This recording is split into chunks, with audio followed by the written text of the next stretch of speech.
আমাদের পুরো ওয়ার্ডে একটা মাত্র জামে মসজিদ। আর সেখানে অজুখানায় সবসময় অনেক অনেক মানুষ অজু করে এবং সবসময় একটা ভিড় কিন্তু লেগেই থাকে।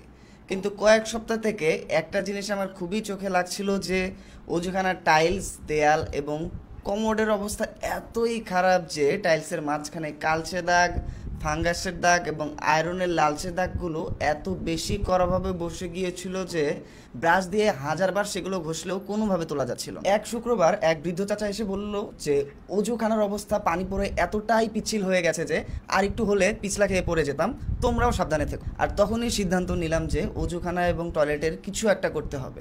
আর এরপর অনলাইনে সার্চ করতে করতে খুঁজে পেলাম এই কিলাও ক্লিনিং জেলের একটা ভিডিও রিলস। আর সেখানে দেখতে পেলাম পাবলিক টয়লেট, অজুখানা এবং মোজাইক টাইলস ক্লিন করার জন্য সবাই এই কিলাও ক্লিনিং জেলটি ইউজ করছিল।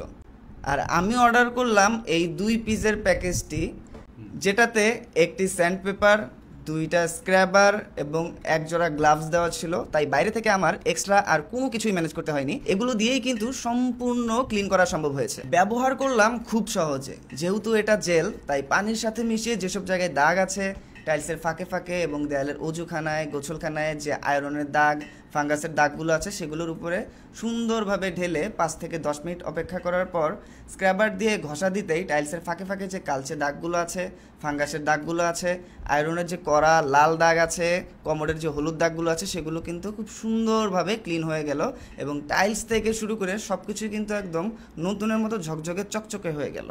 সবচেয়ে ভালো লাগলো যেটা আগে একা একা ঘষে ঘষে 2 থেকে 3 ঘন্টায় পরিষ্কার করতে হতো, সেটা কিন্তু এখন একাই ক্লিন করতে গেলে মাত্র 30 মিনিটেই সম্পূর্ণ ক্লিন করা সম্ভব হয় এবং কোনো দুর্গন্ধও কিন্তু এখানে আর থাকে না। এখন প্রতি জুমার আগে আমি অথবা যিনি ক্লিনের দায়িত্বে থাকে তিনি কিন্তু এই কিলাও জেলটা দিয়ে মসজিদের অজুখানা, গোছলখানা এবং বাথরুমটাকে খুব সুন্দরভাবে পরিষ্কার করিয়ে নেয় এবং মুসল্লিরাও কিন্তু নিজেরা জিজ্ঞেস করে, ভাই নতুন টাইলস লাগাইছেন নাকি? না, টাইলস পাল্টাই নাই, সঠিক জিনিসটা দিয়ে পরিষ্কার করেছি ঠিকভাবে। আর এই ঠিকঠাকভাবে ক্লিন করার জন্য দরকার ছিল এই কিলাও ক্লিনিং জেল।